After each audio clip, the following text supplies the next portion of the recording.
Hello wrestling fans, the Wrestling Wizard here and welcome to another video. Now it's safe to say that WWE don't have any plans, well short term anyway, of taking the Universal title off Roman Reigns. And if you think about it, why would they? He is a dominant heel champion, the hottest property in WWE at the moment, the tribal chief, the head of the table, absolute fire, everything he touches turns to gold. And his whole association with his cousins, Jimmy and Jay, the tag team champions, of course, part of the Bloodline, and Paul Heyman, the special counsel, and the whole will he, won't he cheat on Brock Lesnar situation, is absolutely must-watch WWE television. And it's safe to say they're running riot in WWE. As simple as that, especially Smackdown. They literally run that show. So you're probably thinking, like, how can they get any better? How can they move forward as a faction? How can they evolve? Now, I personally think there's two gaps still in that faction where there's room for improvement and there's room to develop and to push it further. Now, if you have no plans in breaking up the faction short term, then why not grow it? Why not build it? Why not look forward to the future? Now, first and foremost, the first gap that I believe there is in the Bloodline in general is there isn't a woman. There isn't a dominant female woman in the faction. And I did do a video a few months back suggesting that Naomi would be a good fit for the Bloodline. And not just because she's the real life husband of Jimmy Uso, but because, one, she is a former WWE SmackDown Women's Champion. And I feel she's undervalued, especially at the moment she's going through this whole feud with Sonya Deville. And that's cool if that results in Sonya Deville returning to full-time in-ring action. That's cool with me. However, I don't want it to be long-term. I don't want it to drag out. I want there to be some purpose behind it. And I want to see Naomi come out strong. I think she's got more life in her in the championship picture. And I think it would actually be a fresh new lease of life in the women's division. So we don't just have the whole Charlotte Flair, Becky Lynch show. And I don't think many people will be against a Naomi run again in the championship level. So then straight away you've got the tag team champions, the Universal champion, and then you've got the women's champion in that faction. So you're like, hang on a minute, is there an area of WWE where there isn't a champion? So I really think she'd be a perfect fit. Paul Heyman has alluded to this on a podcast, suggesting that she's already in the Bloodline technically, which is arguably true in real life. So why not put Naomi in the Bloodline? That would make sense. Now, there's definitely another gap in the Bloodline, in my opinion.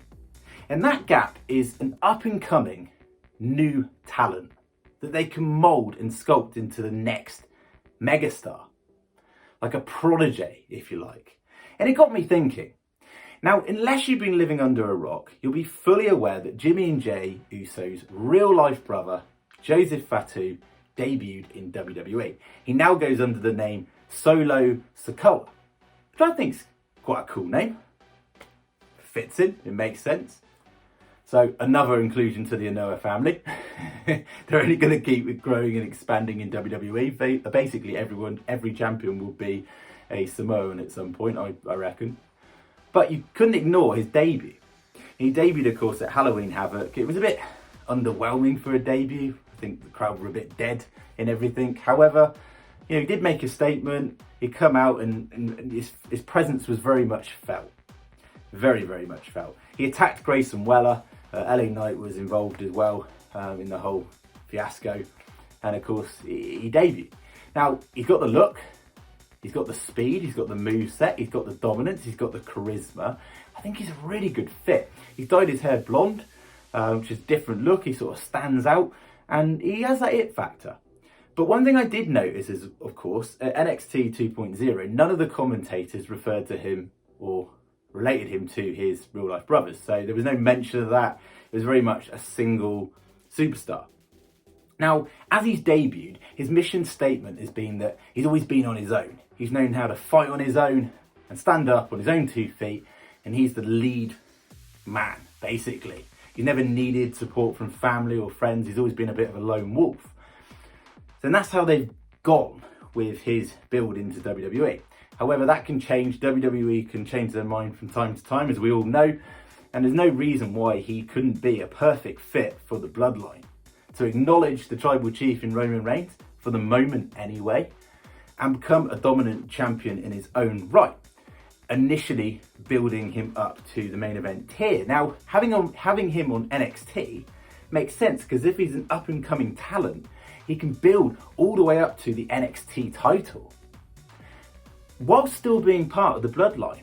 So then you've got the women's divisions getting dominated, the main event men's divisions getting dominated, the tag team divisions getting dominated, and now the developmental tier is getting dominated by another Uso. And you'd be like, where else are they going to go?